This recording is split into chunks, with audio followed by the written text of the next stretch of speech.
সম্মানিত viewers, Ajay garden YouTube চ্যানেলে আপনাদেরকে স্বাগত। আশা করি আপনারা ভালো আছেন, আমিও ভালো আছি। ভিউয়ার্স, আপনাদেরকে আজকে আমি দেখাবো যে পটলের ভুঁইতে যে এক ধরনের মাছি পোকা আছে। সেই মাছি পোকার কারণে কিন্তু আমাদের অনেক পটল, জালি পটল আছে, সেগুলো কিন্তু আটা বের করে ক্ষতি করে দেয়, সেগুলো লাল হয়ে পড়ে যায়। তার বিষয়ে আজকে আমি ভিডিও করব এবং পোকা আপনাদেরকে দেখাবো। কথা না বাড়িয়ে চলুন আপনাদেরকে দেখাই ঘুরে ঘুরে যে কি অবস্থা। এই যে দেখুন, যে সব পটল চাষি বন্ধুরা আছেন, এই যে অবশ্যই স্ক্রিনে দেখতে পাচ্ছেন, এই যে এইভাবে জালি পটল আমাদের ক্ষতি করে দেয় সেই মাছি পোকায়। সেটাও আজকে আপনাদেরকে দেখাবো, ঘুরে ঘুরে দেখাচ্ছি। পটলের এই যে একটা আপনারা দেখতে পাচ্ছেন, এই একটা, আর এই যে এই পাশে একটা, ওই যে লাল হয়ে যাচ্ছে, এইভাবে এগুলো ক্ষতি করে দেয়।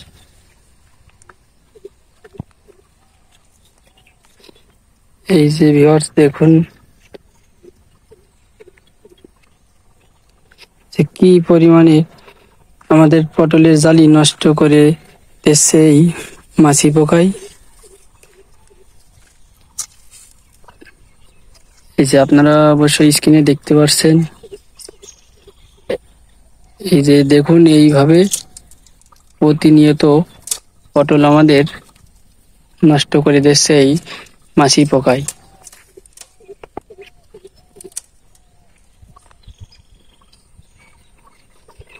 তার জন্য এই মাছি পোকার মারার জন্য আমরা ফেরোমন ফাঁদ পেতেছি, সেটা আপনাদের দেখাবো। এই যে দেখতে পাচ্ছেন, এই আমরা যে কৌটো ব্যবহার করেছি, এর ভিতরে যে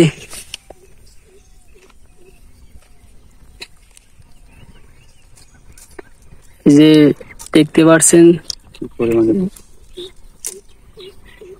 এর ভিতরে আপনাদেরকে দেখাই।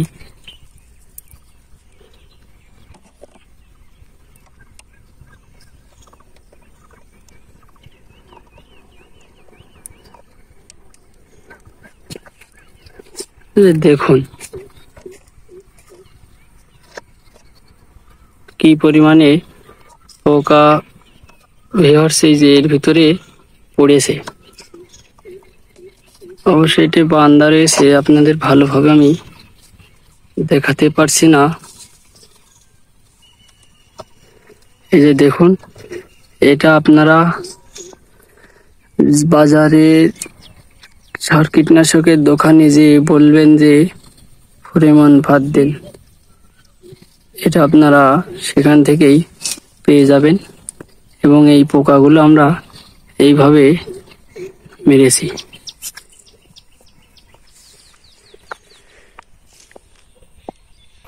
আপনাদেরকে দেখালাম পোকা ফেরোমন ফাঁদ দিয়ে কিভাবে মারবেন। আমরা এই পটলের এই জমিটাই ফেরোমন ফাঁদ ব্যবহার করেছি 5টি, বিঘেই 10টি করে ব্যবহার করবেন। কি পরিমাণে এর কারণে পটলের জালি নষ্ট হয়ে যায় এবং আঠা বের করে দেয়।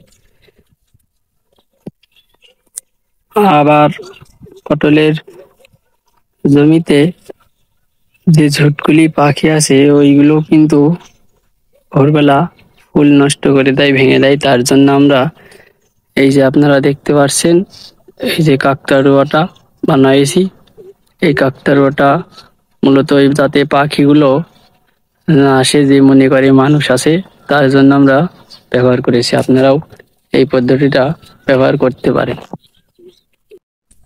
ভিউয়ার্স, আপনাদেরকে আমি দেখালাম যে কিভাবে ফেরোমন ফাঁদ দিয়ে এই মাছি পোকাগুলো আপনারা মারবেন।